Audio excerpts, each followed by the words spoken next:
So thank you for coming.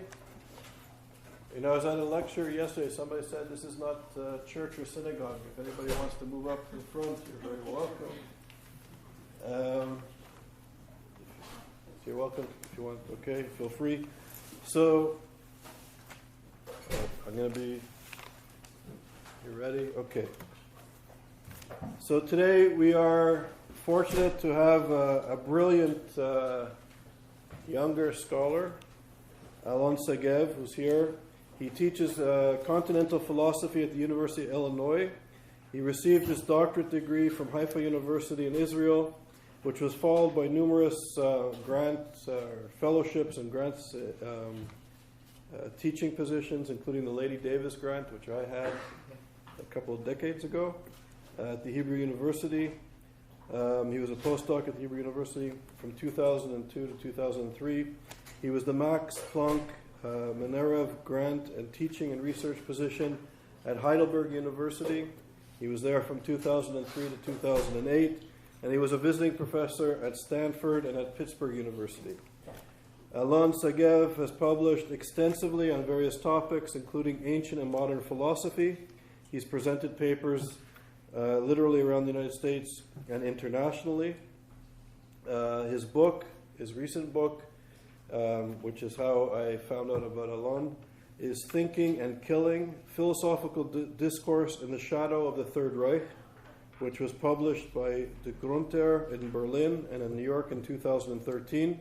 And it was selected by Knowledge Unlatched for its pilot package of books. And it's also available as an ebook. The book deals with the contributions of 8 German thinkers to the Holocaust and the later discussion it provoked. It contains translations of 2 important texts by Carl Schmitt and Ernst Junger, which were previously unknown to the English language. And I'll just say what's crucial about this issue. I think we often have the assumption that the university and scholarship and the educated are somehow the remedy to issues of anti-Semitism and racism and inequality. But if we look critically at how knowledge is produced and who produces it, we can see that often, unfortunately, the fact is that the university and our thinkers that our societies produce are actually at the forefront at times to unpleasant and even barbaric actions. So I think this is a very important sort of looking at the underpinnings, the philosophical and even civilizational underpinnings to anti-Semitism and various forms of racism.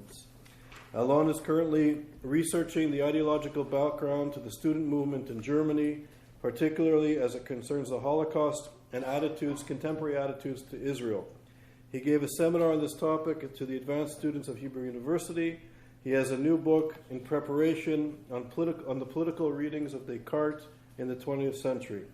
Today's topic, Theodor Lansing, Jewish self-hatred, is the topic. In 1931, Theodor Lansing visited Palestine and was amazed that he could find a copy of his book, The Jewish Self-Hatred, which was sold in Jerusalem, and that he was recognized while visiting the Western Wall.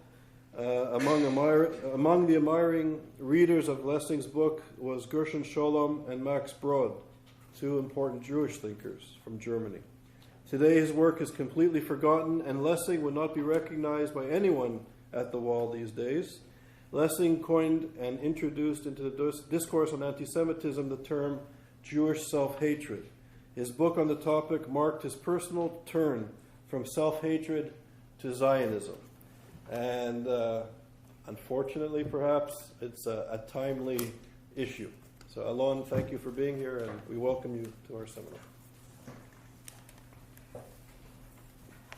Yes, good evening, and thank you, Charles, for the invitation. And it's a great honor for me to be here and for organizing this wonderful event. And I also wanted to thank Marion for all the organization, and thank you for coming. Yes, so Theodor Lessing, as Charles said, he introduced into the thanks. into the political and historical discourse the term Jewish self-hatred. He wrote a book about that. It was very popular among Zionists and then completely forgotten. Sorry? Back in 1931, when Theodor Lessing visited Palestine and was amazed that he could find a copy of his book, Jewish Self-Hatred, sold in Jerusalem, and that he was recognized and called by name by strangers while visiting the Wailing Wall. Among the admiring readers of Lessing's book were Gershom Scholem and Max Brod. Today his book is completely forgotten, and Lessing would definitely not be recognized by anyone at the wall. Lessing coined and introduced into the discourse on anti-Semitism the term Jewish self-hatred. His book on the topic marked his personal turn from self-hatred to Zionism. In this book, Lessing analyzed the phenomenon he tagged Jewish self-hatred and offered a cure. His method was psychoanalysis, and his attitude towards the Jewish question was Nietzschean. The present paper starts with critically analyzing Lessing's text, showing his debt to Nietzsche, Freud, and Husserl. It concludes with Lessing's discussion of Maximilian Harden, a converted Jew in whom Lessing saw an illustrative example of self-hating Jew. The term Jewish self-hatred was coined and introduced into academic and political discourse by Theodor Lessing in 1930. Although, as has been demonstrated by Sander Gilman, we can relate the term back many centuries to expressions and writing by converted Jews regarding non-converted Jews. Jewish self-hater long ago became a label attached by Jews of one political stance to Jews of other political stand. Thus, for example, Israel's Prime Minister Benjamin Netanyahu called Rami Emanuel and David Axelrod self-hatred Jews. In recent decades, the question of Jewish self-hatred was very often being raised and discussed following suggestion and accusation made by Jews in Israel and abroad that Israel is responsible for at least part of the Palestinian suffering and misery. Lately, the question of Jewish self-hatred has been often raised in relation to the BDS movement, which drove support from Israelis and Jews abroad. The distinction between self-critique and self-hatred seems to be unproblematic and clear on the level of the common sense. But once we try to tackle it on a higher level, we find it difficult to draw clear lines distinguishing self-critique, self-hatred, Jewish self-hatred, and anti-Semitism. Descending from that higher level, we see the peril in automatically dubbing any criticism leveled at Israel's politic as an expression of self-hatred. Most important, as can be inferred from Shulamit Volkov's description of Theodor Lessing's negative attitude toward the Ostjuden, not all expression of Jewish self-hatred by Jews implies self-hatred. A Jewish person does not have to identify himself with the Jewish people or nation. Thus, in hating Jews, he does not necessarily hate himself. The criticism, quotation by Shulamit Volkov. The criticism of Eastern European Jewry by people like Lessing was not self-hatred in this milieu. It was a critique from the outside, from a position of aloofness and distance. Quote ends. The meaning of a given term is contingent upon coherent use and implementation in a circumscribed context. The difficulties implicit in the term Jewish self-hatred emerge once we attempt to implement it. For example, Rachel Farnhagen, Jewish self-hatred should be discussed in the context of the social milieu and literary salon, culture into which she apparently fit, but deep inside she felt her Jewish origin barred her from belonging there. Otto Weininger's Jewish self-hatred should be discussed in the context of his theory, which portrays the Jews as feminine and lacking a personal center.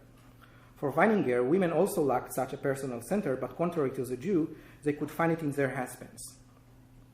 Likewise, Karl Marx's Jewish self-hatred should be discussed in the context of the critique of capitalism, according to which, as he developed on Jewish question, Judaism is the idea of capitalism and egoism, an idea that reached its full realization under Christians and within Christian state.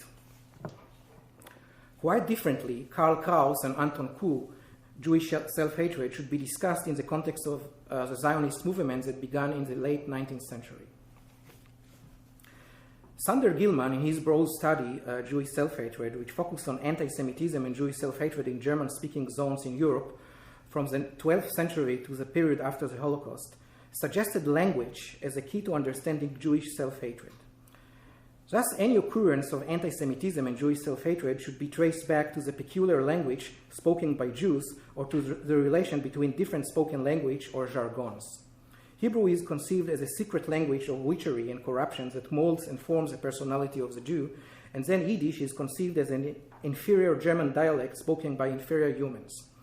Hence, both were also apt to serve sieves as means to surreptitiously communicate. Gilman's framework may enable us to map different expressions of anti-Judaism voiced by Jews, but the ambition to trace all this expression to language or to the relation between different languages turned out to be an unjustified theoretical projection, and thus the outcome may look far-fetched. Rachel Farnhagen talked about the shame, of being a Jew as the core of her resentment toward herself. Likewise, Yaakov Wasserman talks about shame as the essence of his Jewish self-hatred. Notice that Farnhagen was born into an Orthodox family, and Yiddish was her first language, whereas Wasserman was born into an entirely assimilated family, and German was his first language. Their shame consisted of various components and cannot be explained away by reducing it to language.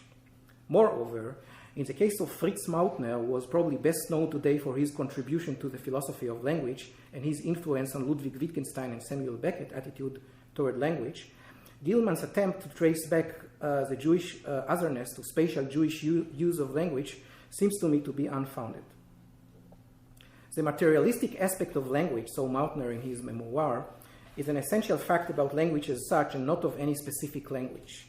Mautner, who grew up with Czech, German, Hebrew, and Mauscheldeutsch, namely Yiddish, wondered about the contamination of language, namely the use of foreign words and formation of words in one language according to the usage in a different language, but at first with no direct reference to his being a Jew and to the Jews as speaking a peculiar language. Language turns out to be too broad a framework to subsume under different corporeal manifestations such as skin or hair color, differences in custom, and economic status, to name only a few factors to which Gilman refers. Secondly, the juxtaposition of German and a keen and yet different language of the Jews, namely Yiddish, did not exist everywhere. Likewise, because of Jewish resettlement in Palestine and later in the State of Israel, Hebrew was no longer an exotic dead language of prayer only, but also an official spoken language in Israel. In what follows, I will discuss some aspect in Theodor Lessing's studies of Jewish self-hatred. My discussion belongs in the broader discipline termed Begriffsgeschichte, namely the history of using a term.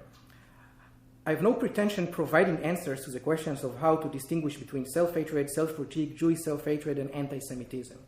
I also do not suggest that the term Jewish self-hatred refers to essentially related phenomena, as Gilman does in claiming that the various phenomena which he classifies as expression of Jewish self-hatred are inherently related by language or relation between languages. I will suggest that we must consider Lessing's recurring reference above all to Nietzsche's philosophy of amor fati, and then to Freud's psychoanalysis and Husserl phenomenology in order to understand the tenor of his theory. Paul Reiter, who dedicated a volume to Lessing's and Kuh's use of and reference to Jewish self-hatred, classifies Lessing's book Jewish Self-Hatred as a self-help book. It seems to me that this attitude toward the text is possible only by overlooking Lessing's references to Nietzsche and Husserl, and thus yields a deficient and superficial interpretation of Lessing's text. The scope of the present paper allows me to only to point at Lessing's debt to Husserl and Nietzsche, but not to expand on that topic. The question of Jewish self-hatred has been discussed intensively in the last few decades. The context of this discussion is above all the ongoing Palestinian-Israeli conflict. People with Jewish ancestry, Israeli and non-Israeli, who criticize Israel and blame her for the war and the misery of the Palestinians are often tagged as being self-hating Jews. Calls for boycotts of Israel for her policies outside the 1967 borders, voiced by Israelis and Jews supporting BDS movement, have fueled such discussions. The use of the term self-hating Jew is not new and not confined to discussion about the Israeli-Palestinian conflict. Theodor Herzl referred to Zionists who opposed or did not see the necessity of founding the Jewish state as disguised anti-Semites of Jewish origin. The term also surfaced in the debate between assimilated Jews and Zionists in Europe, each accusing the other of self-hatred. The question concerning Jewish self-hatred and its motives is intimately related to the question of anti-Semitism and its motives, with the difference in the latter case, the agent of hatred is a non-Jew, and in the former case, it is a Jew who has internalized the negative judgments of an anti-Semitic environment. Both judgments, those made by non-Jews and directed against Jews, and those made by Jews directed towards themselves or other Jews, are rooted in abstraction of both the hater and the hated. The subject and the object of these negative judgments lack individuality and serve as specimens of abstract general groups of people, the haters and the hated. Thus, I do not hate the individual person, but rather the Jewish person in him. In this statement, the individual person evaporates and vanishes in the general predicate, Jewish. Thus, following the publication of Hannah Arendt Eichmann in Jerusalem, Gershom Scholem wrote her a letter in which he accused her of lacking Ahavat Israel, love of Israel or the Jewish people. Arendt's reply was that she had neither love nor lack of love towards this or that people, but rather towards individual, that is, individual people, friends and enemies. Arendt's response bears truth as far as love and hatred go, for such sentiments primarily refer to the relation between individual and only secondarily or metaphorically to relation between groups. What makes apparently Jewish self-hatred hard to grasp is the internalization of the generalization of the hated Jew, that is, projection of the hatred upon oneself.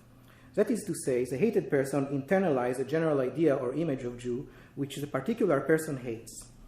Thus, Jewish self-hatred implies a problematic assumption that all self-hating Jews have nearly the same self-image which they hate. The particular self-hatred of whatever kind it may be, such as self-underestimation and self-critique, in this framework are all reduced to one hated self-image. It is evident that Lessing lays down this assumption in his study as true, despite its obvious problematic. Quotation from Lessing: "There is no person of Jewish origin, namely Blut, race, in whom we could not find at least signs of Jewish self-hatred." Quote ends. Traditionally, we find three general motives founding Jews' hatred or anti-Semitism: metaphysical, racial, and economic. The metaphysical motive implies a religious worldview in which the Jews are the Messiah's murderer, the obstacle on the way to salvation, not acknowledging the message of Christ or Muhammad, cursed by birth, rootless, and nationless. On the other hand, the racial and economic motives imply a secular worldview. From the racial perspective, the Jew is seen as belonging to an inferior race which threatens the existence of a superior race. From the economic perspective, the Jew is seen as owning money, not sharing in productive activity, living on the back of other people, exploiting the worker, etc. Theodor Lessing, 1872-1933, was born into a middle-class assimilated Jew family in Hanover. He studied medicine and then switched to philosophy, psychology, and literature.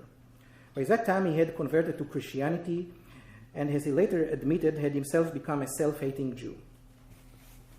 As Shulamit Volkov tells us, quotation, in 1909, Lessing published a series of articles in the Allgemeine Zeitung des Judentums entitled Impressions from Galicia and containing an appalling account of Jewish life in this province.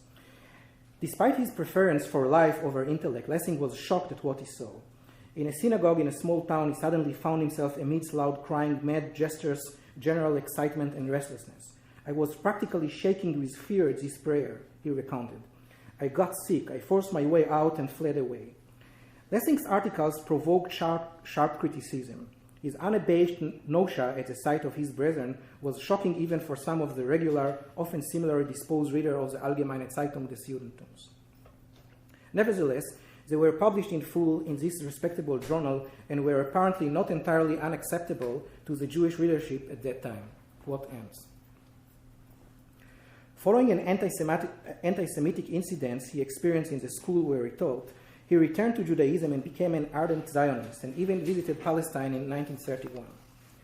In 1925, he published a critical study of Hindenburg, dealing with his weak personality and warning that such weakness of character could open the door to radical forces seeking to ascend to power. Such claims against Hindenburg aroused waves of resent toward and protest against Lessing. His lectures at the university were interrupted by students, and in the end, he was no longer allowed to teach. After the Nazis came to power, Lessing and his wife fled to Czechoslovakia, where he continued to publish in German magazines. Shortly after that, he a reward was offered to anyone who would deliver Lessing into the hands of the Nazis. In August 1933, he was assassinated in his home in Czechoslovakia and died at the age of 61. Lessing's works include studies of Nietzsche, Schopenhauer, and Hindenburg, and on the noise, Lärm. The most obvious influences on his writing and methods are Nietzsche's teaching of amor fati, Freud's psychoanalysis, and Husserl's phenomenology. His book, Jewish Self-Hatred, contained a long introductory essays in which Lessing professed to account for the Jewish self-hatred and to provide a cure. Lessing then explicates his understanding of Jewish self-hatred, applying it to the biographies of 6 prominent German Jews who denied their Jewish roots in their striving to succeed and ascend in the society. Paul Reh, philosopher and physician, a close friend of Nietzsche. Otto Weininger, the author of the most influential book, Sex and Character. Arthur Trebitsch, writer, philosopher, and an ardent anti-Semite. Max Steiner, scientist and intellectual. Walter Calais, German poet. And Maximilian Harden, a prominent journalist, a close friend of Bismarck, and the editor of the journal Die Zukunft. Reading Lessing's treatise on Jewish self-hatred, we should bear in mind that following Nietzsche, Freud, and Husserl, Lessing rejects any realistic, objective, and metaphysical ascription of meaning. That is to say, meaning stems neither from objective reality nor from any metaphysical realm. Reality as such lacks any meaning and is thus indifferent to human beings. Meaning is rather a subjective projection on a naked reality. Thus, Jewish self-hatred, as well as anti-Semitism, can be understood neither metaphysically nor economically nor racially. Self-hatred is rather a subjective projection. Self-hatred was first systematically explicated by Freud in his Mourning and Melancholy. The question will then be about the cause of such neurosis, neurotic self-hatred. And further, we should ask what steps should be taken according to Lessing to heal this neurosis. Lessing's attitude toward assimilated and self-hating Jews was very negative. By contrast, his attitude towards the Jews living in Palestine and striving to build their own nation was always very positive. Quotation.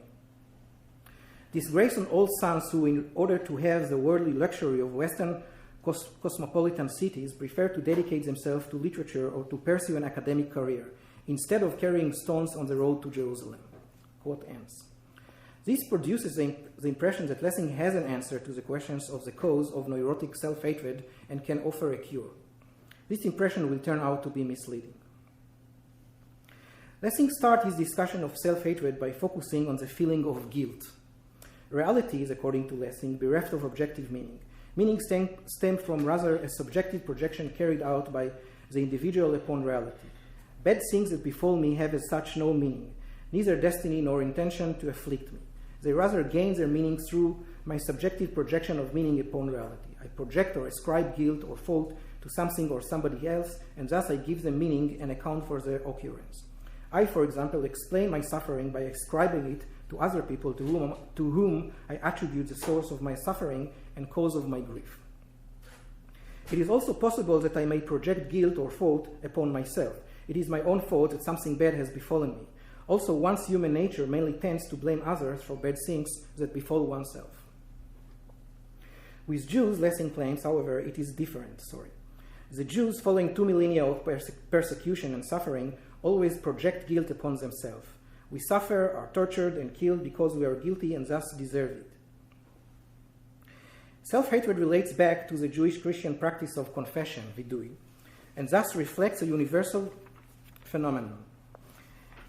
And yet, Lessing claims the Jews exemplify this phenomenon more than any other people on the earth. From the projection of guilt, Lessing continues to a deeper level that triggers the projection of guilt. Lessing utilizes psychoanalysis in order to penetrate behind the projection of guilt. The projection of guilt takes place on the highest part of the personality, on the level of the superego. The superego is a late differentiation between my own ego and the alter ego. This stage of sublimation emanates from the prime level of the ego, in which there is no sublimation and no differentiation between my own ego and the alter ego. Self-hatred is founded in this differentiation and it turns against its source on the prime level of the ego, the level on which there is not yet differentiation between ego and alter ego. The first and lower level can be retrieved in experience of art and religion. Lessing calls this retrieval religious aesthetical experience. On the higher level on which the differentiation appears, Lessing identifies 2 kinds of experience, logical experience and moral experience. The higher level, the sublimation, runs counter and strives to annihilate the lower level. With Jews, moral experience and logical perceptual experience, both constitute the upper level of his personality, are not equal, but rather moral experience overweights logical perceptual experience. This is a lot of a minority living among hostile majority, and the minority's need to continuously adapt itself to its surroundings, to look around and ensure that the minority are not conspicuous and are acceptable in the eyes of the majority. The Jew's excessive sublimation can always produce a perfect imitation of the non-Jew, of the hateful surrounding majority. Thus, the Jew can emulate and excel in the surrounding society. But the more the Jew succeeds, the more he adopts and internalizes the viewpoint and norms of his hater, and the better the deception is, the more he is afflicted by self-hatred, and the more his personality demands he take revenge on himself. Assuming that the source of meaning can neither be metaphysical nor economical, the cure of the Jewish self-hatred can be found neither in readaptation of the Jewish religion and rights to the surrounding, nor in changing the economical or social status of the Jew and emancipating him. The solution ought rather to be of psychological kind and lies in affirming life, in affirming one's own destiny, be it the hardest life to live. Lessing writes, quotation, "Don't deceive your destiny, love your destiny, follow your destiny, and follow it to death. Take heart, through all the hells of our human self, you always come into the heaven of yourself, to your eternal people." Quote ends. Affirming one's life and destiny is the only way to bestow meaning on life, to live it fully, and thus to overcome the self-hatred disease. Lessing writes, quotation, "If we were asked, namely we, the Jews, why you thus still want to continue to exist, then if we were honest, we could not reply otherwise than because we exist." Quote ends. This is by no means a self-help language, as Paul Reiter claims, but rather a Nietzschean language. Lessing echoes here Zarathustra called to the cripples and the invalids to affirm their miserable life. Contrary to Christ, who came to heal and redeem from life's misery, Zarathustra came to call people to affirm their life, be it the most miserable and wretched life. Quotation, "When one takes his hump from the hunchback, then does one take from him his spirit? So do the people teach. And when one gives the blind man eyes, then does he see too many bad things on the earth, so that he curse him who healed him. He, however, who makes the lame man run, inflicts upon him the greatest injury. To redeem what is past, and to transform every it was into thus would I have it, that only do I call redemption." Quote ends. Affirmation of life is achieved by a free decision and schluss that should not be derived from any interest or different motive other than to live one's destiny. At this point, we can clearly see part of the problematic of Lessing's theory surface. As he holds, reality in itself has no meaning. Thus it follows that destiny as such, which Lessing calls upon us to submit to, is likewise bereft of meaning. It is rather our subjective projection of the self-hatred. Accordingly, the solution to the problem should have been sought through by means of psychological introspection into the sick soul. Lessing, however, sends us outside to the transcendental destiny to search for the cure. It seems to me that Lessing must have run into this obvious contradiction because he did not tell us where meaning stems from. As we said, meaning is, according to Lessing, a subjective projection onto a bare but meaningless reality. But where does this meaning come from? As we saw, also the lower level of the self, according to Lessing, the id, is a bare reality with no differentiation between subject and object, between me and you.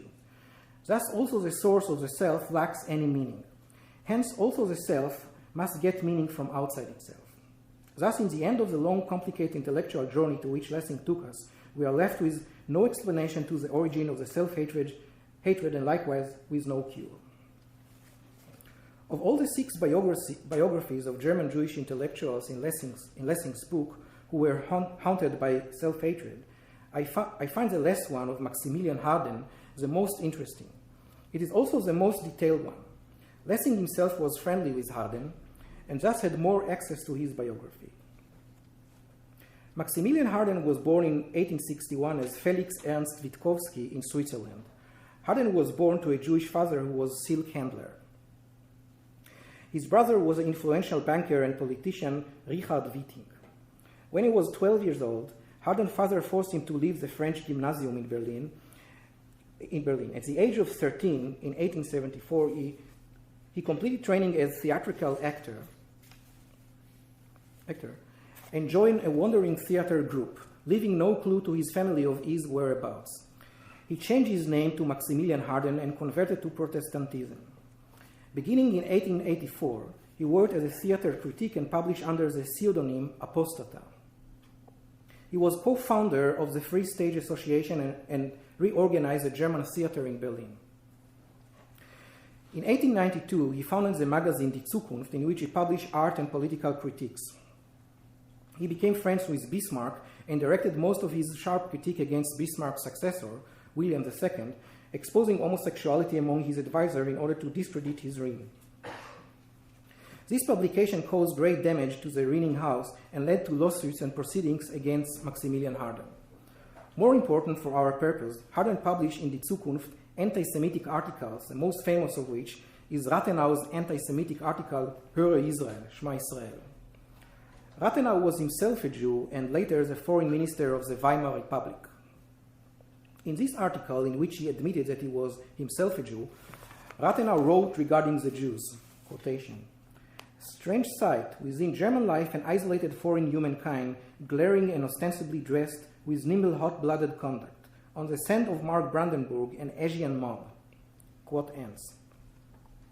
Goebbels' völkischer Beobachter and Streicher's Stürmer always return to this statement made by the Jewish Rathenau whenever they wanted to portray a distorted picture of the Jew as it stems from a Jewish pen. In 1920, the friendship between Rathenau and Harden broke down. Harden began criticizing Rathenau in Die Zukunft. He continued criticizing Rathenau even after his assassination, wondering why his death still drew so much attention. Thus, for example, he wrote concerning Rathenau, quotation, "Cagliostro, bright, witty prototype of the Jewish upper class, however, entirely sterile, no single lasting achievement, and his writings, over morals, will be forgotten, being already today outdated." Quote ends. Judaism, according to Rathenau, was reminiscent of meaningless old Oriental rites in the middle of a modern Western culture. Thus, the Jew should give up this practice in order to remove the tension between themselves and their surroundings. Rathenau's attitude, Lessing says, characterized the mindset of the Jewish majority. It would win, Lessing says, and lead to dissolution of the entire Jewish religion in Germany unless Zionism became so influential and attracted to itself the young generation. On the first anniversary of Die Zukunft, Harden wrote to his 100,000 readers, promising that throughout his entire life he would serve, in accordance with his best capacity and knowledge, the well-being of the German people. Then he turned to talk about the Jews and the Jewish questions. Quotation, "What do you really want?" he said to the Jews. "Do say it clearly. Whose business are you promoting? The business of Germany or Zion?" Quote ends. In the beginning of World War I, Harden voiced in Die Zukunft an enthusiastic support of the war and annexation. When the war was lost, he changed his mind and talked against it. From about 1916, Harden wrote in favor of peace and about rescuing Germany. After the war, he was among the very few Germans who supported the Treaty of Versailles. Then came the revolution, and 2 months after the Treaty of Versailles had been signed, Rathenau was assassinated. A few days after the assassination of Rathenau, an attempt was made to murder Harden, in which he was severely injured. As Lessing concluded, many saw in this attempted murder an appropriate act befitting faithful servants of the fatherland. In the end, it turned out that Harden had always been a foreigner in his land. His assassinators were exculpated, for they were, according to the court, acting out of the conviction that they were getting rid of vermin. Everything was done, according to Lessing, to depict the murderous act as stemming from noble intentions. In the publication of the time, Harden was referred to as Isidor Witkowski from Galicia, who was brought in by Bismarck as a writing assistant. Harden was never called Isidor, and he never came to Germany from Galicia. Although abroad, Harden was accounted as a German fanatic. In Germany, he was now referred to as a dirty Jew. The judge in this trial was a converted Jew, a son of a rabbi, and the two lawyers who represented and defended the claim that his murderers had acted out of noble motivation were both converted Jews, Bloch and Schiff. Regarding this, Lessing says, quotation, "A German court in which converted Jews sit favors the murderers of another converted Jew because these murderers ascertained that they wanted to murder in the name and out of the spirit of the German state of mind." Quote ends. Maximilian Harden thus found himself in a strange situation in which he stood as a Jew, trying to defend himself in trial conducted by a converted judge and against two converted lawyers who represented and defended his would-be murderers.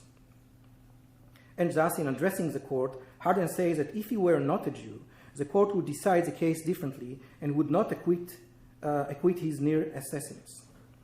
Harden also said in his speech that he could understand anti-Semitism, and yet he regretted that in Germany people did not realize that exactly what they ascribed to the Jews in Germany, people abroad ascribed to Germany, to the Germans. Shortly before his death, following a sympathetic article that Lessing published about Harden, Harden told him, quotation, "I am a fighter, and to what extent I am will emerge in a few weeks as die Zukunft will appear again, which is nowadays more important to Germany than ever before." Quote ends. The story of Maximilian Harden, thus, according to Lessing, illustrates the fate of a self-hating Jew who admits his Judaism to himself and to the public only when forced to do so by the pressure of hostile surroundings. But once such pressure diminished, he reverts to being a self-hating Jew. Thank you for your patience.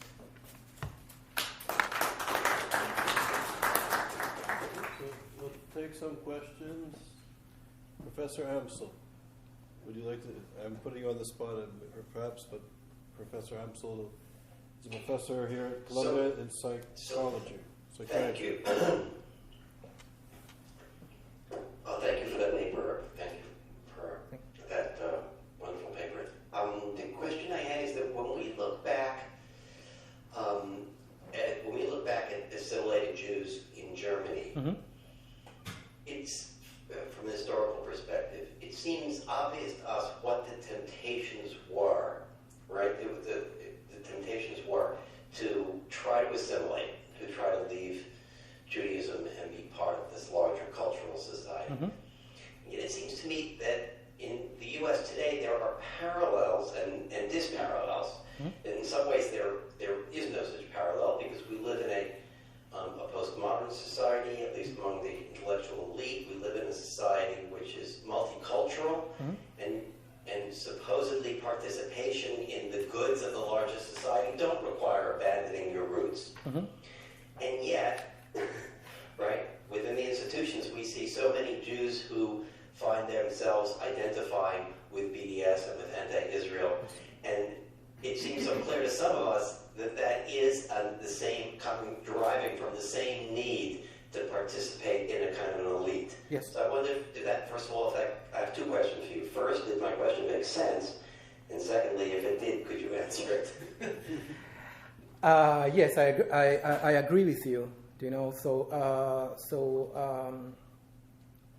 I had this experience in Germany. So I was living many years in Germany, more than 7 years, and you know, you don't have to identify yourself with Judaism, right? So the surrounding will do, and then you know it's a pressure on you to do something to identify yourself with the surrounding. So very often people tend to take the extremist pole in the society. For example, the BDS, right? I'm not sure that this story is correct. But one of the Red Army terrorists in Germany, Horst Mahler, who he started as a lawyer who represented these terrorists. And then he became, it turned out that he himself is a terrorist, and he went to jail. And after 17 years or something like that, he went out of jail. And recently, 3 years ago, he was sent again to jail. He's now 73 or 74, I don't know why, because he for 10 years or something like that, because statements that he made on the Holocaust and so on, bad statement. And he said that I'm a Jew, I'm Jewish. Do you know? So here you have, an example of somebody that that takes this pressure from the surrounding. Maybe it's projected, as Lessing says. Maybe it's completely subjective. Maybe it doesn't exist. But it's, as Lessing says, it's a neurotic disease. So he takes this imagined or real or both pressure, and this is what we get. So, thank you. And also, just as a point of information, Adam Katz 2 weeks ago gave a talk for us, ISGAP at Harvard, and he spoke about how Jews are bound up in the creation of universalistic movements and yet maintain their own identity.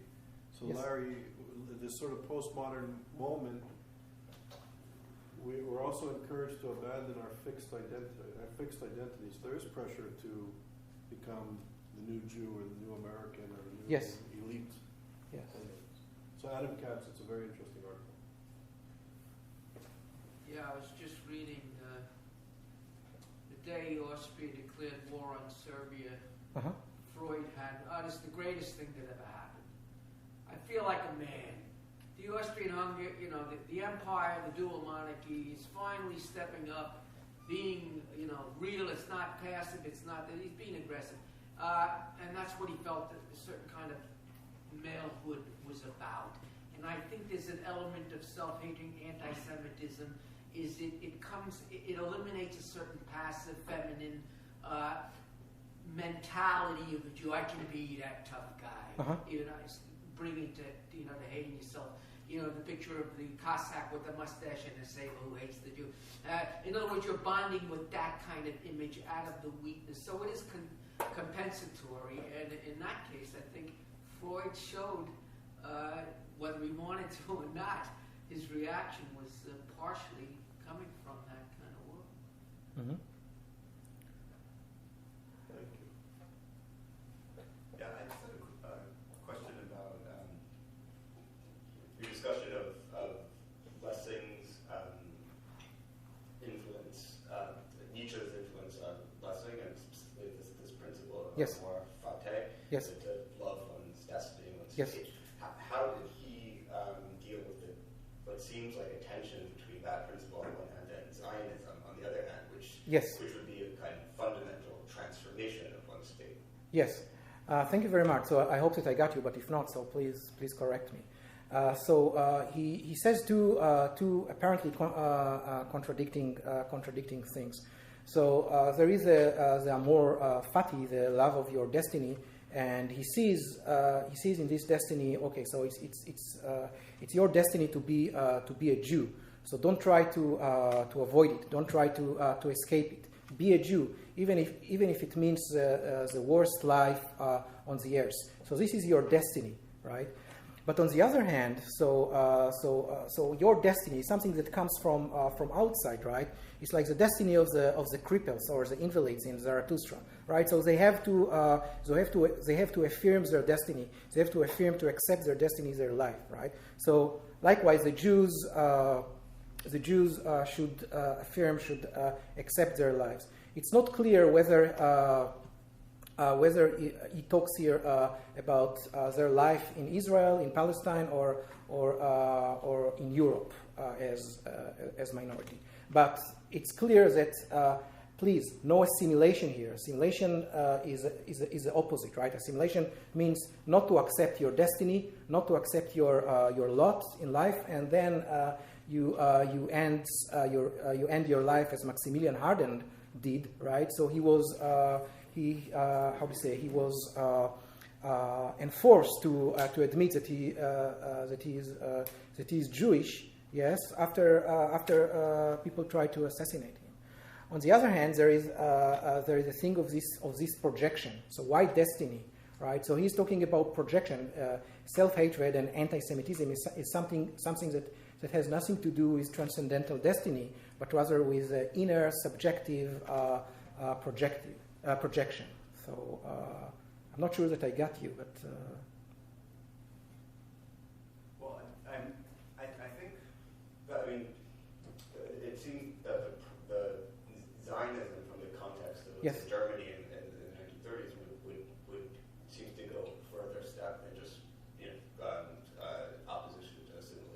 Yes. pride in one's Jewishness, but actually it's actually a kind of transformation of sort of Jewish history. It's less. It seems to be less of a passive acceptance of destiny than a kind of active movement towards something new, something else. No. So I don't think so, because you can see because and this is something that I try to say in the beginning of my paper. So there was a stream of Zionism that saw in Palestine the solution to this assimilation and inferiority and so on. But there was another stream. Like you see, a very famous German author who wrote in this time, Karl Kraus, very, very famous, and he thought, on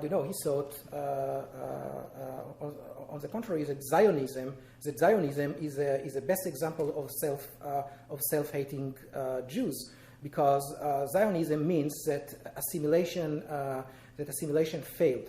But he thought that assimilation, namely cultural, physical, and so all aspects of assimilation is possible. So when you come up with the idea of Zionism, it means that assimilation failed. So you see here two streams. So one is what Theodor Lessing thought, that Zionism, that there is no assimilation is simply impossible, right? So you must accept, or if you live not in Palestine, so or among hostile surroundings, you should accept your destiny. But it's not necessarily so, because now there is a settlement Jewish settlement in Palestine. This is only one stream. But on the other hand, you see other streams, and there was a huge debate about that between these two streams of thought, of people that thought that no, there is no chance for the settlement in Palestine, and it only means that assimilation failed. But in fact, assimilation can be successful and leads to better life for the Jews. So, thanks. Yes, please. We see that there's a historical continuum when it comes to the question of Jewish self-hatred. Yes. The assimilationists were always in search of certain specific political and social advantages. And today we find that most of the self-hating Jews are those who seek or anticipate specific benefits. So yes. Why do we consider that a psychological issue when it's just a purely human issue of greed? Thank you. It's a very, very interesting, question. So,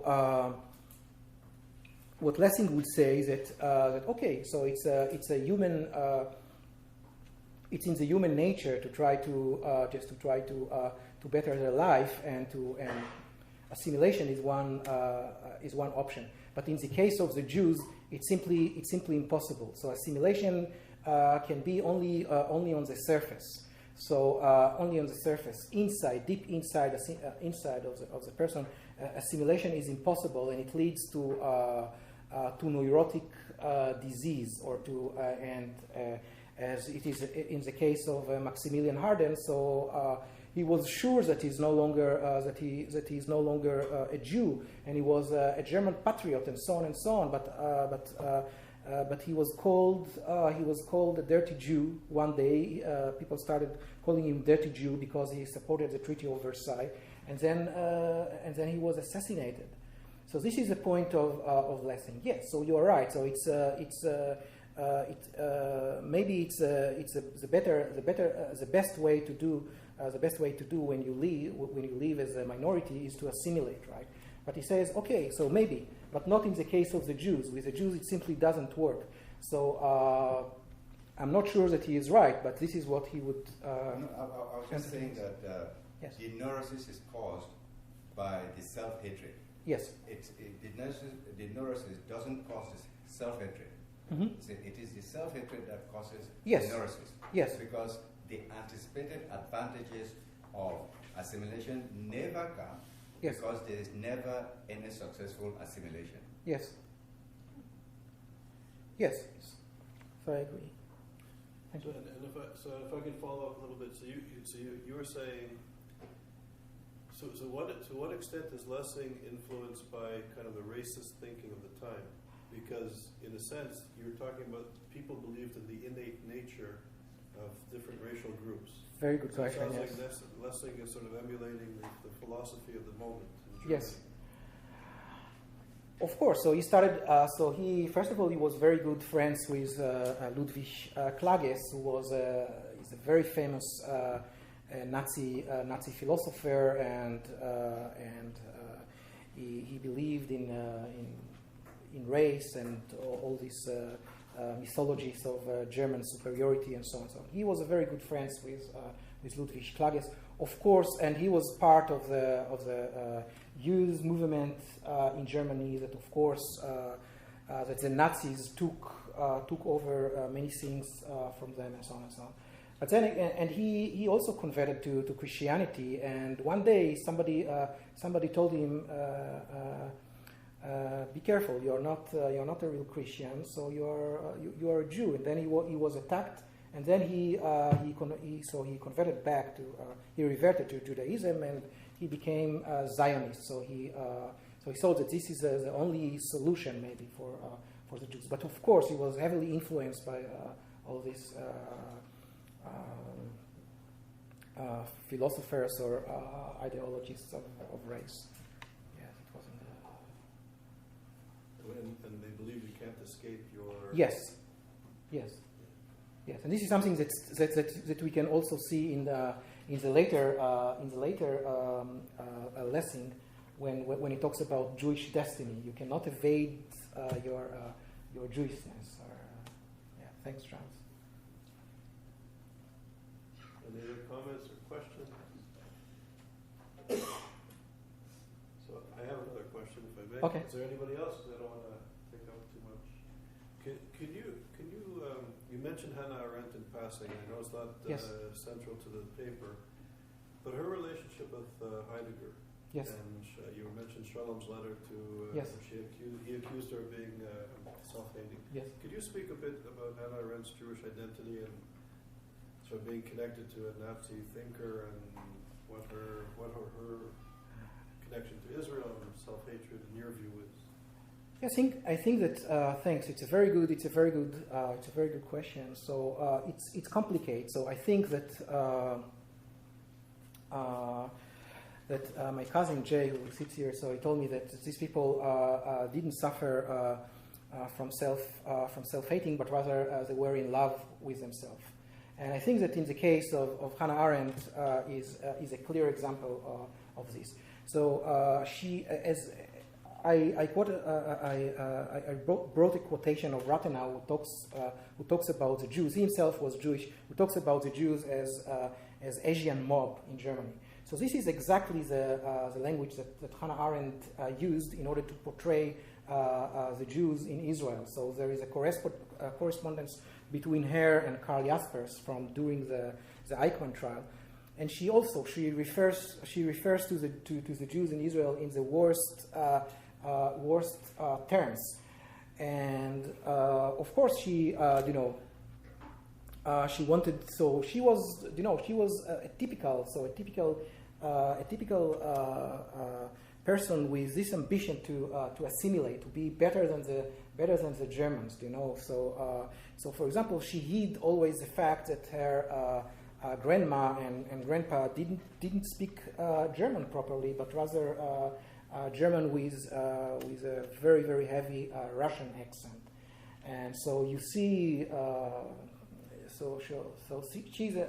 she's an example of that. But her correspondence with Karl Jaspers and the references that she make to the Jews in Israel as mob, as this is really it's the worst anti-Semite would not say the same. So I'm going to follow up. So now in the sort of postmodern moment, yes, where we're not supposed to be in our fixed nationalistic Zionist identities, here in this in the elite institutions in the West. Hannah Arendt has become sort of a celebrity. Yes. In the academy, in the canon. Yes. How does this relate to contemporary notions of self-hatred among the elite? Yes. And sort of in this moment where Israel finds itself geopolitically, the whole question of and the American Jewish community. It's a very good question. So, and I think that it is related to the first question. I forgot your name. Larry. Yes. Thanks. Sorry. You know, so she. I don't know, but you know, she wrote her first book was on Rachel Farnhagen. She had a literary salon in Hamburg, I think, or in Berlin, with all the famous people who came there, all sorts and so on and so on. And she was Jewish, and she says, I hate my Jewish blood, and so on and so on. So I hate my Jewish blood. I feel ashamed to be Jew, and so on and so on.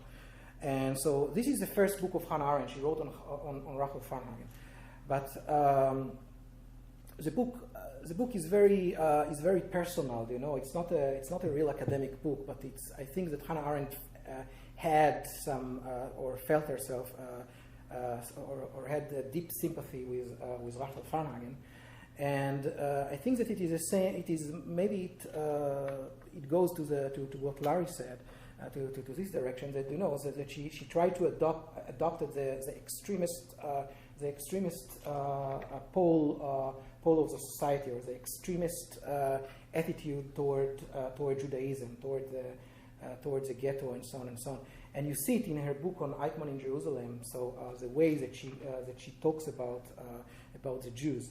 So I'm not talking about now about the correspondence from during the trial, but in the book itself. So she calls Rabbi Leo Beck the Jewish Führer, and she also sometimes she uses a very rude language in order to refer to the Jews, for example, to Katzetnik, who testified about his suffering in Auschwitz, and so on and so on. So this is what I think. Yes, and I'm sorry, just one more remark on that. So I'm sorry. So just one more thing. I think that there is a very good essay by Walter Laqueur on the Arendt's cult, about the cult around Arendt. So it's a wonderful essay, but I think that one of the, and this is also from my own experience in Germany. So she was and she's the most popular thinker in Germany. There is a train route, which is called after Hannah Arendt. She's really the most popular because she, as a Jew, she can say what other people think, but cannot say because then they would tag it anti-Semite. So when it comes from a Jewish pen or from a Jewish mouth, so it's okay, so it's fine. So we didn't say nothing. We just saw like that. But here we go. So we have here a Jewish author who voices anti-Semitic or harsh critique of the Jews, etc. Yes, please. Yes, I was going to ask if the growth, you can ascribe the growth in self-hatred among American Jews to the fact that less and less of the younger generation are really being given a real study of Jewish history. Because I've spoken to many university students, college students, graduate students. I didn't find one who could give me the real definition of Zionism. It has become such a negative word when in fact people don't even know what it actually means or what the movement actually involves. Is this reduction in Jewish education among the young contributing to the lack of knowledge and then leading to the self-hatred of more and more American Jews? It's a good question, and I don't know, but as Larry said, so here there is no pressure. There is no pressure as there is in Europe on the Jews, as far as I know. I recall my first visit to the United States. I came from Germany after 2 years there, and I was visiting scholar at Pittsburgh, and it was during the second Iraq War, and so I felt there. So everywhere, harsh critique of the United States and Israel, and of the bond between the United States and Israel, but I never felt anti-Semitism directed to me as I felt in Europe. So I think that here people don't have the same pressure as they did or as they do in Europe. So it simply I think, but I'm not sure. I don't know. So it may be just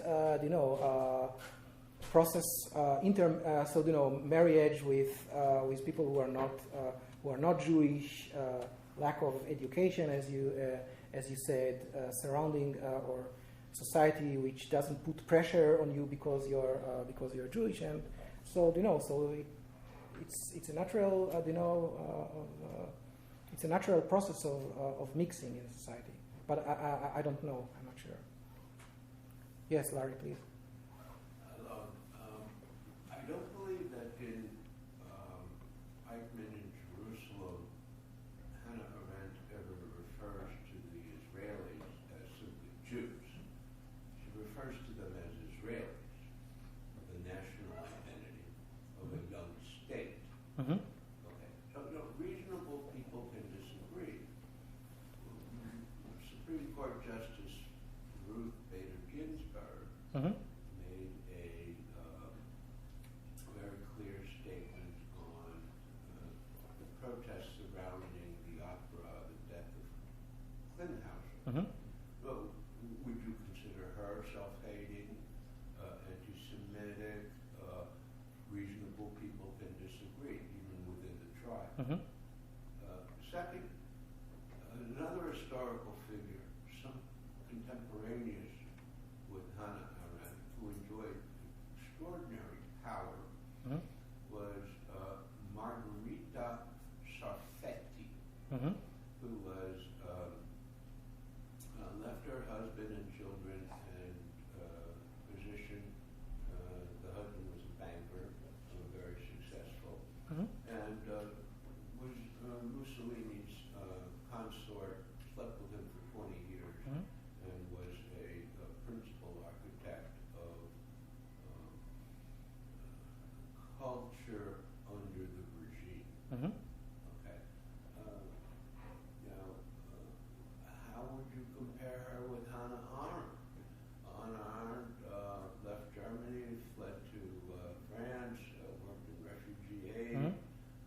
came to the United States. No, she wasn't a white-hot Zionist, but there were factions, there were differences, there was no unity necessarily within the Jewish community. So, was Sarfatti self-hating?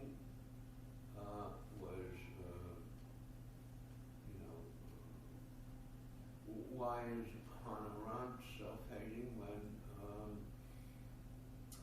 there's nothing in there are no curses, there are no slanders, there are no, Mm-hmm. it's an academic, it's a high-quality study.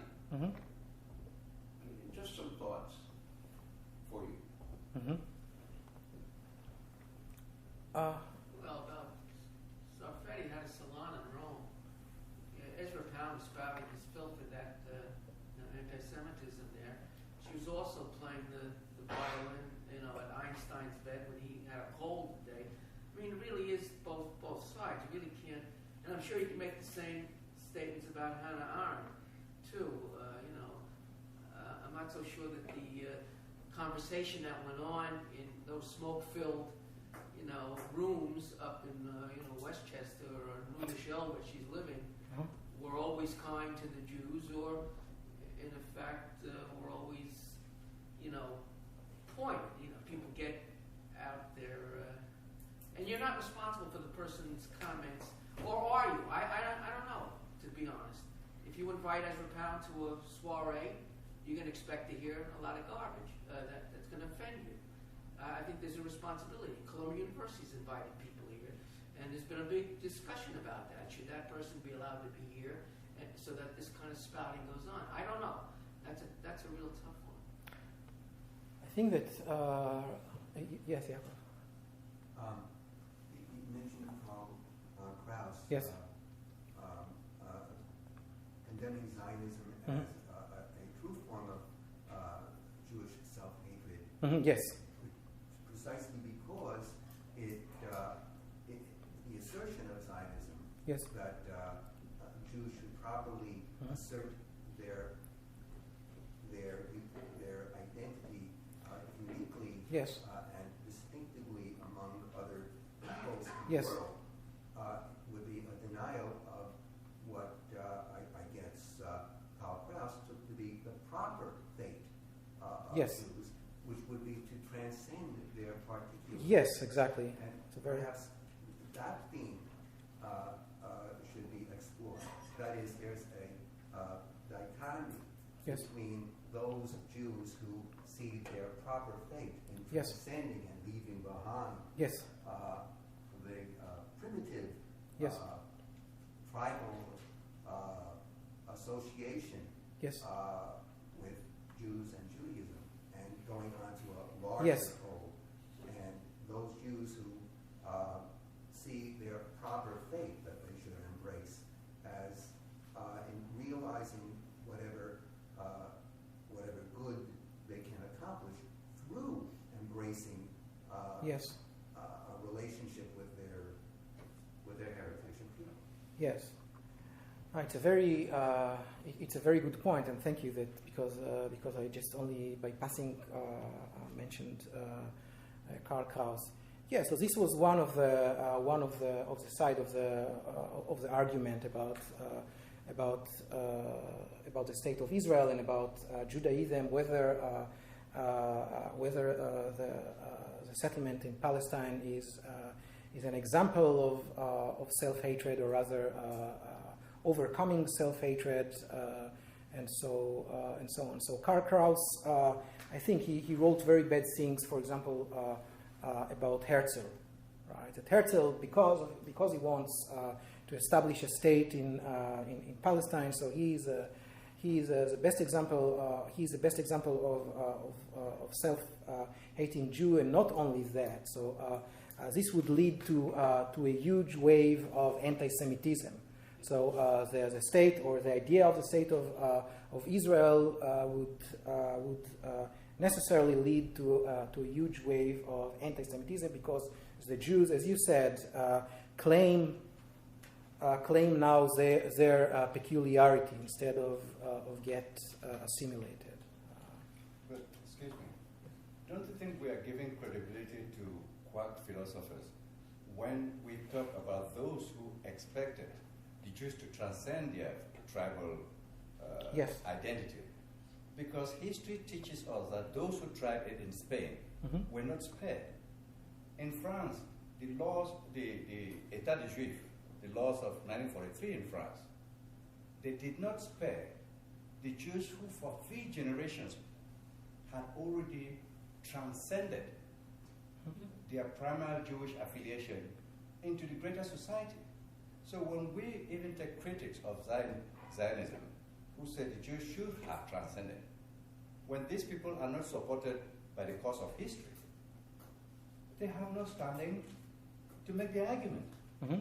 Because those who actually tried their approach were still persecuted. Generations after their families had transcended their tribal instinct.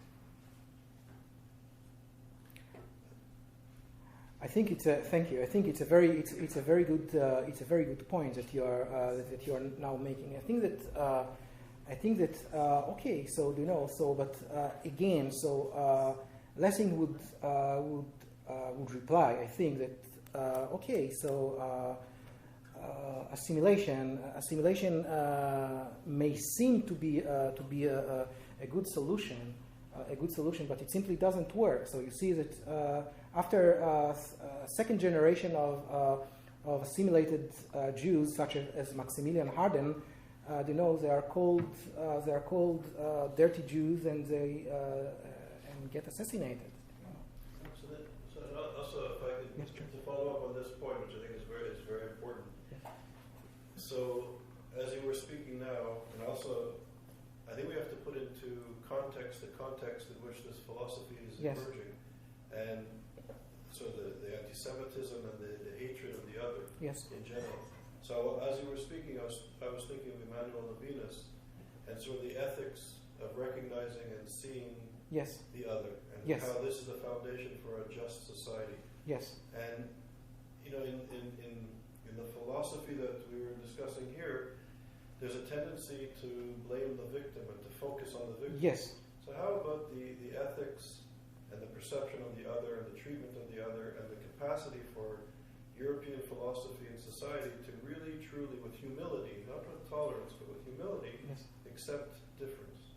I think that's where the spotlight has to go, not simply on the problem of the other and how they integrate or not integrate, if they're effective, not, and sort of putting the blame on the victim of this barbarism.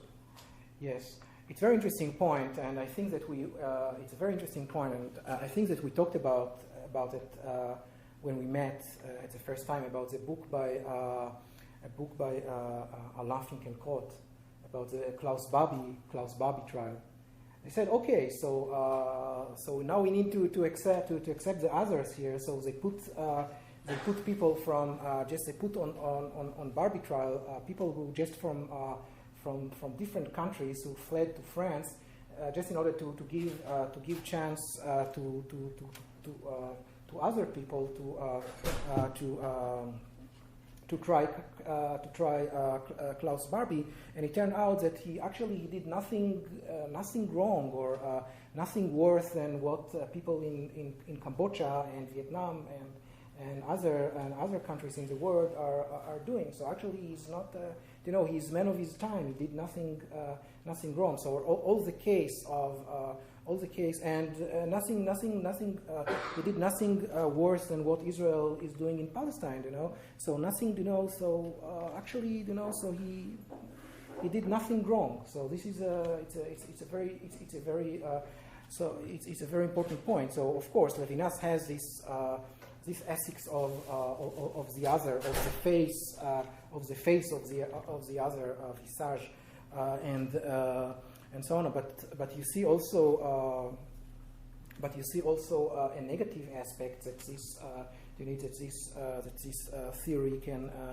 theories can lead to. For example, when the German court said, I recall 4 or 5 years ago, that they cannot try a man who killed his wife out of honor killing because it's simply his culture, So this is a bad example of this. Accept everything that is different. That's not Levinas. This may be. No, that's not Levinas, but this is what other people. Civil servants in Germany. Yes. Yes, Larry. Assimilation has been successful in North America. Could you use the microphone?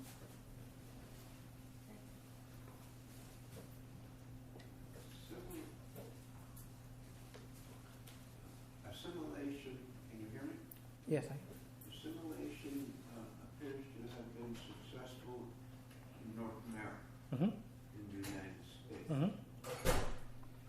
Maybe less successful in Europe, although there are significant examples of men and women of the Jewish faith who rose to the highest ranks of power and influence in their society. Even Prime Minister of Great Britain, Disraeli. So there seems to be a very sharp definition of what failure and success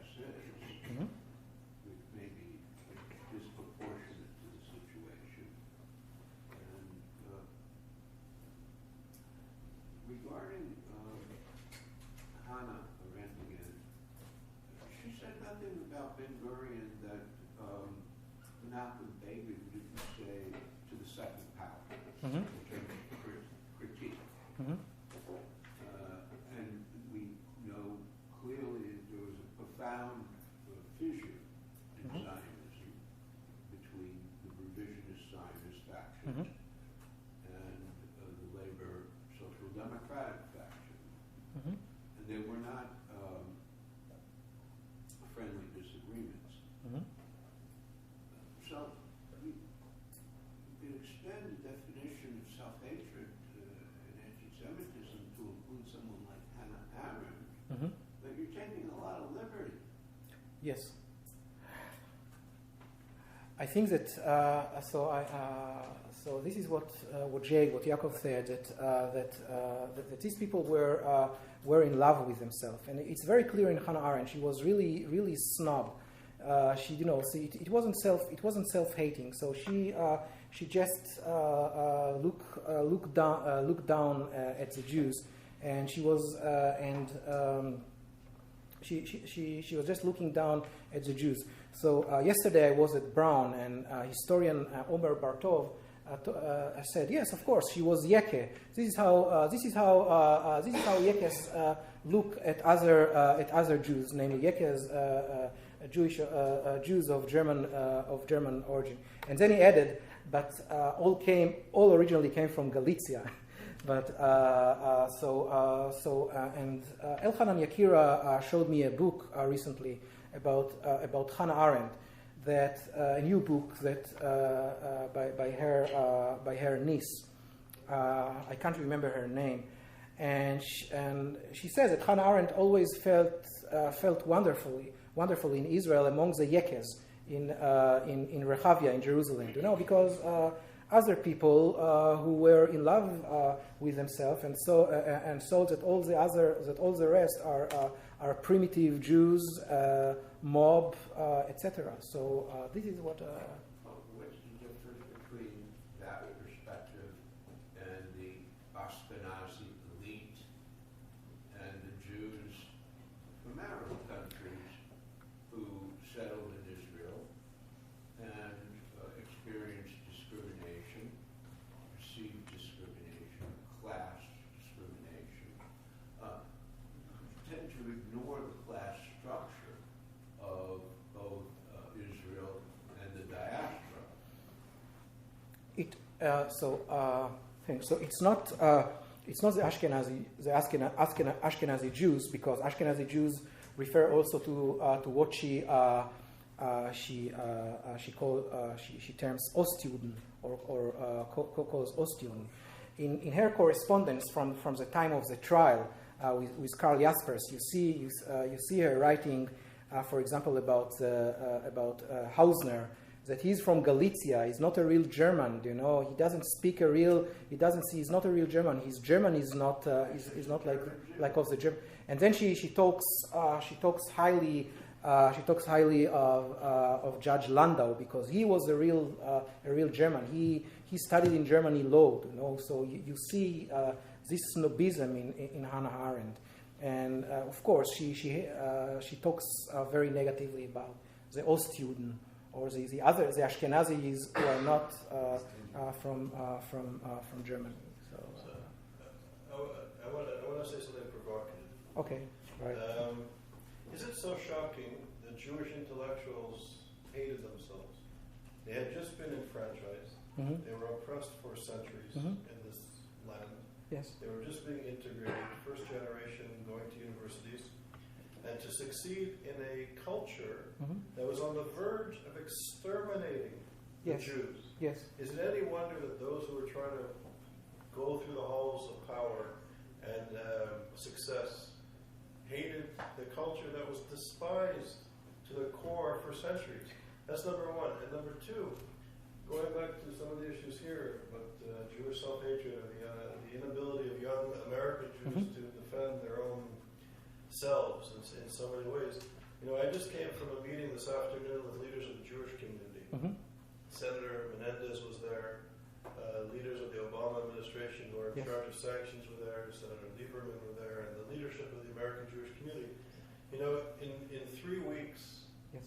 the centrifuges in Iran are spinning, And the deadline is in 3 weeks. This is a regime that openly is set out to exterminate, to destroy Israel, and to kill Jews. This is the core part of their political ideology, yes, the theology.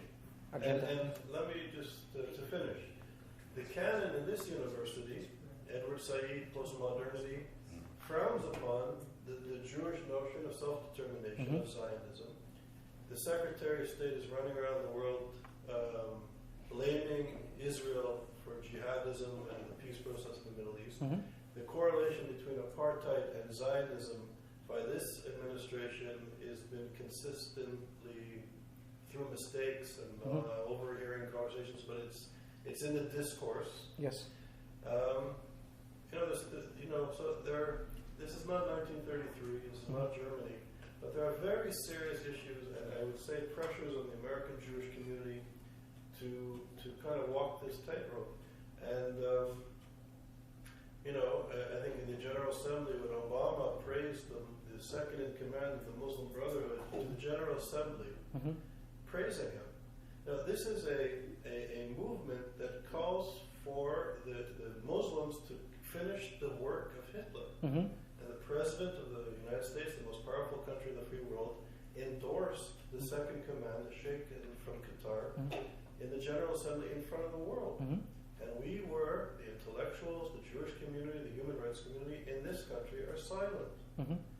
So I don't think it's any wonder that scholars in the Ivy Leagues and the media of record, and especially the youth, are, this is a very important moment historically in this country. So it's not Europe.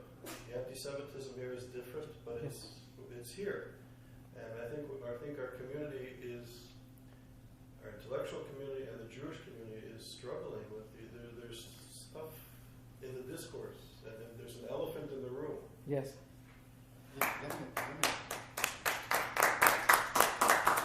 just want to continue on the same line. Somebody talked about the assimilation having been well done in North America. I would like to remind that person that in fact the Jews were paid to go to Spain. They were taken to Spain, they were paid actually to go to Spain to bring civilization to Spain. And so they were well assimilated, they had all kinds of, they were not assimilated, but they were given all kinds of powers and all kinds of privileges in Spain. Eventually, there was the Inquisition. And when we talk about Germany, it was a country in Europe that provided the best opportunities for Jews for a very long time. Whereas Jews couldn't own property, they couldn't practice the professions in other countries in Europe. Germany was the first country that actually gave economic and professional opportunities to Jews. Yes. But eventually, they were the Nazis.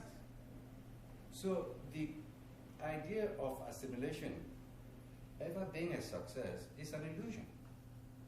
It might be that in North America there is not that intensity yet of anti-Semitism.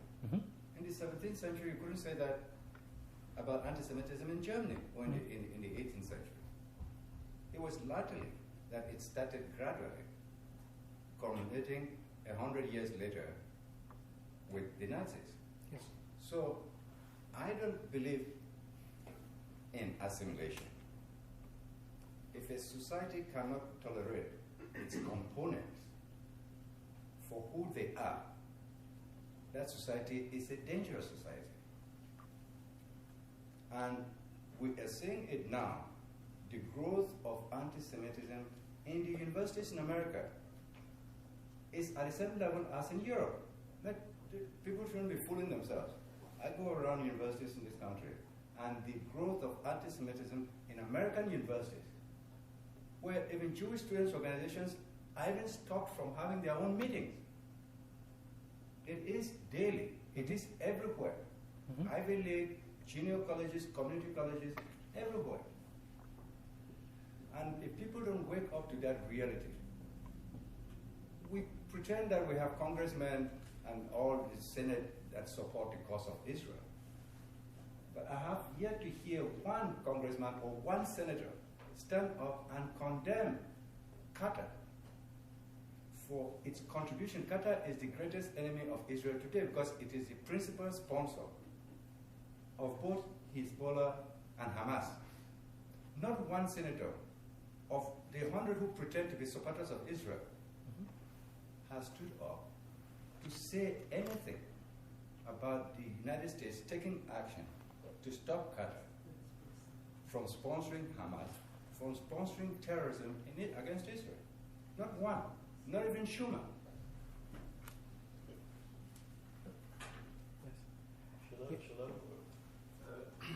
I wasn't sure, but I have just one question. Okay. That is a part of my research. I want to ask you if you think that the self-hatred of Jewish can be compared with what Jean-Paul Sartre described in the question of Jewish. As okay, there is a part of assimilation, but there is a self-hatred of Jewish that Jean-Paul Sartre defined like inauthenticity, the Jewish of le Juif non authentique. Do you think that Stalin was the same person? Can be involved in this definition? Thanks for the question. So I don't have vividly his text in my mind now on anti-Semitism, but I think that he's also that he's also talking about projection, about subjective projection. So there is nothing in the Jew as such that justifies anti-Semitism. It is a projection of the society upon on the Jew, something which is similar to what we saw in Theodor Lessing. But I'm not sure. I do not have this text vividly in my mind now. So. It's okay if you don't have the text, but it's the second part of the text. The last part of the text. The first part of the text discusses about what is anti-Semitism, how the Europeans are deeply in their nature anti-Semite. Now the last part tries to describe a Jewish who want to fly away from, let's say, Europeans anti-Semite, but create themselves a kind of anti-Semite. Because they say, I never belong to this population. I don't belong to Jewish population. I am a Western man. I'm a person, let's say, European or white, I don't know. But at the meantime, they are flying away from the community. So Jean-Paul Sartre said that only an inauthentic Jewish can refuse to help his community, to fly away from a community. That is, I didn't know if the person you were describing enter in this kind of definition. Let's say, I give one example. I give one example. Okay. Sometimes I heard from ISGAP members that people here in America that are not aware of anti-Semitism. So some people don't want to work with people who are fighting anti-Semite because they don't want to be, as a Jewish, they don't want to be considered like a part of this kind of Jews who are defining their life against. Do you think that Selim was like one of this kind of Jews who denies his own community, who was not involved in combating anti-Semitism? I think I can explain this. Okay, yes, please. Thanks. Okay. Jean-Paul Sartre. The problem Jean-Paul Sartre was confronting was that they were the anti-Semites who were detrimental and dangerous to the Jewish community. But they were also the inauthentic Jews who were also dangerous to the community because they were incapable of joining the fight against anti-Semitism. So to him, to Jean-Paul Sartre, the anti-Semite was just as bad as the Jew who tried to flee from his people, to abandon his people in the struggle against anti-Semitism. That was... Okay, so I hope that I got you. Thanks. Thank you both. I think that so in this book of Theodor Lessing, there are 6 biographies, and you see there among the people whose biographies he includes in this book. In this book, there are people who were the head of the spear of anti-Semitism, of Jewish origin, were the head of the spear of anti-Semitism in Germany. For example, Otto Weininger, who wrote this book. So it was a very, very beloved book by Hitler and the Nazis. Arthur Trebitsch, he's also there. He was a really active anti-Semite and in the anti-Semitic movement. All of them are of Jewish origin. So we talked about Maximilian Harden, who was not that active, but still was very influential.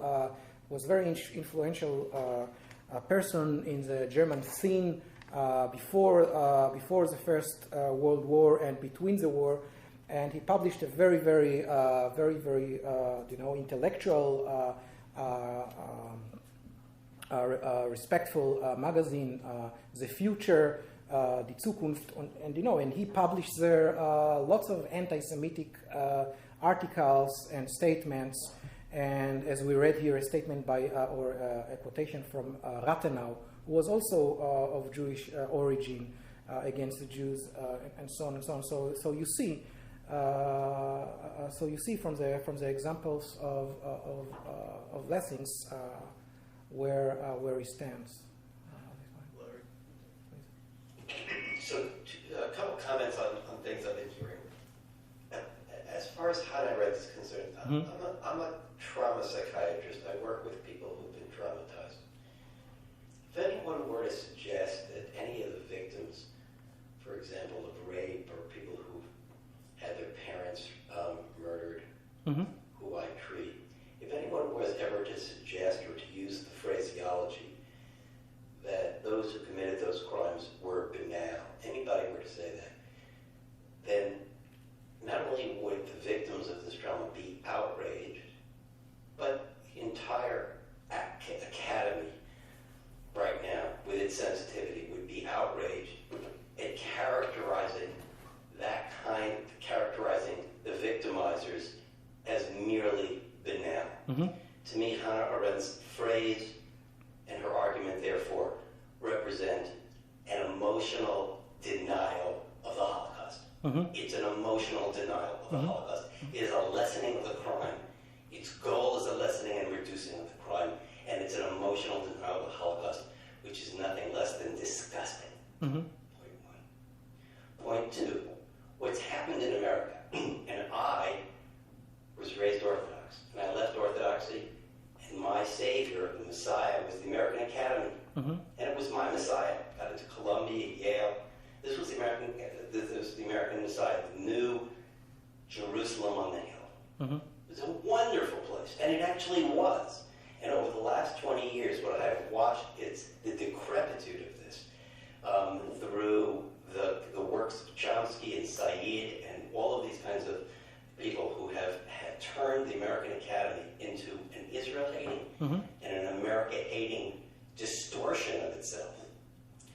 And currently, the price to pay for being accepted within the artistic or academic elite in America is denial of your brotherhood and sisterhood with those Israelis who are our brothers and sisters. That's the price. And that's no different a price than you had to pay in Spain by being a converso, or no different than the price that you had to pay in Germany in the 1920s by completely abandoning your identity. So yes, outside of the elite academies and the artistic elite of America, assimilation is going rather well.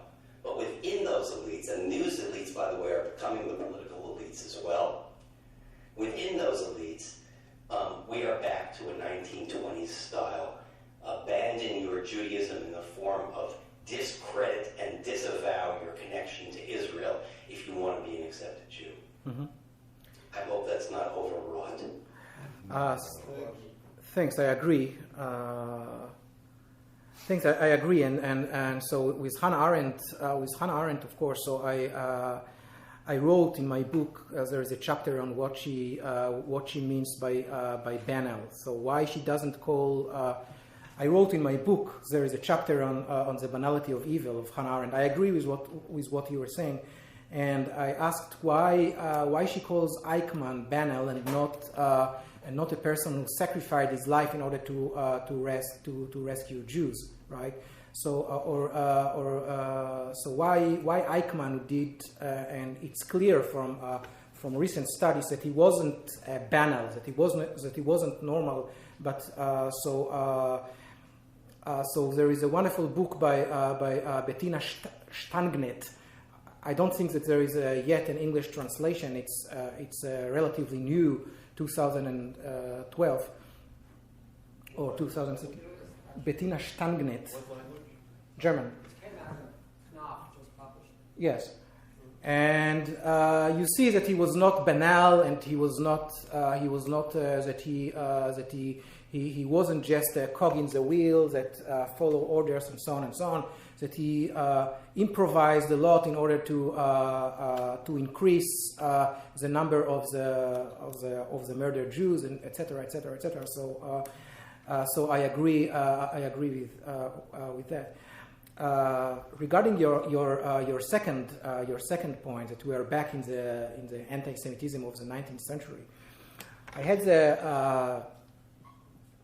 had the chance in the spring to talk with. There was a huge debate in Europe around the circumcision, whether to prohibit circumcision in Europe, in Germany, and in Scandinavia, and so on and so on.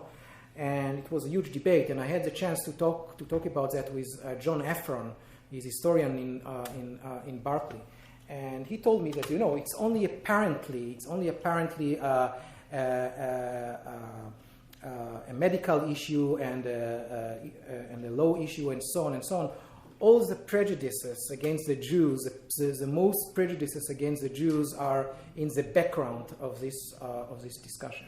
So, and he also gave examples and so on and so on. So he said that I don't buy these stories that it's only a medical issue and a law issue and so on and so on. All this old school anti-Semitism is in the background of this discussion. So, excuse me. In 1973, I was at the University of Heidelberg. I was doing my research at the University of Heidelberg. Mm-hmm.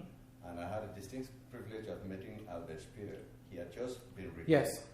And he was living in the Schloss. Yeah, no. And the district attorney of Heidelberg was a family friend. And he arranged for me to interview him. And the first thing he did was quote Jewish philosophers, German Jewish philosophers that had justified the anti-Semitism that developed in Germany. And in fact, he reminded me that the first people who were opposed to the Eastern Jews who were migrating, running away from the Holocaust that was already in Eastern Europe, mm-hmm. The president, he quoted the president of the Jewish organization in Germany, who condemned you, who didn't want those filthy Jews to be admitted into Germany. Yes. Thanks. Yes, so I'm not surprised to hear that this is what Albert Speer said. So it's only natural that he, it's only natural. It's only how to say makes his case stronger. And so on. So he was also he knew what to say in different contexts. So yes. I was wondering if you can just respond to three examples that I think might be call into question some of the blessings framework of Jewish self-hatred. Mm-hmm. The first would be Max Nordau, mm-hmm. who's a famous early Zionist, mm-hmm. who was also very influenced by Nietzsche, but had this notion of, mm-hmm. of sort of the new Jew and rejection of certain elements of the mm-hmm. Jewish past, which he finding are associated with independence and so on. But I think it would be a stretch to call him a self-hating Jew. The other example is Franz Rosenzweig, who famously was at the point of converting to Christianity and sort of in this mold of the classic sort of Jewish German assimilationists, and then had a kind of epiphany and returned to his Jewish roots and just Jewish particularism, but never embraced the Zionist version of that. And the third example, I guess, would be that some of the conflict within Israel between religious Jews, the Haredim, and secular Jews. I mean, I think you could point to certain examples of for instance, like this former Shinui party, with the way that they speak about the Haredim in Israel sound very similar to these kinds of attacks on the Ostjuden. Yes, good example.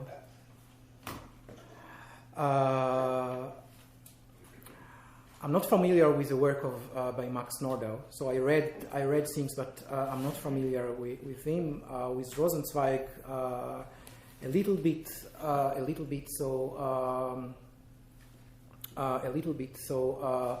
Regarding what is going on in Israel, so of course this is an example of so they some Haredi communities for example they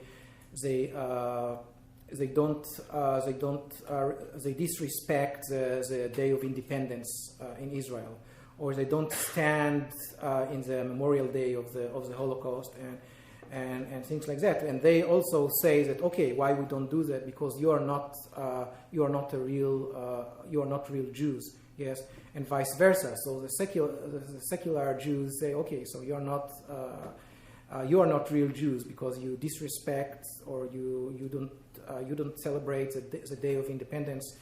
You don't respect the Memorial Day of the Holocaust. There is always, there was a delegation from Israel, from Neturei Karta, to the Holocaust Festival in Iran. So so this is one. There's that Ahmadinejad organizer. So this is another example of how they see things, and it's a good example. So thanks. So on that note, so we're running out of time. So Alon, thank you very much. Thank you very much. Very rich. Thank you.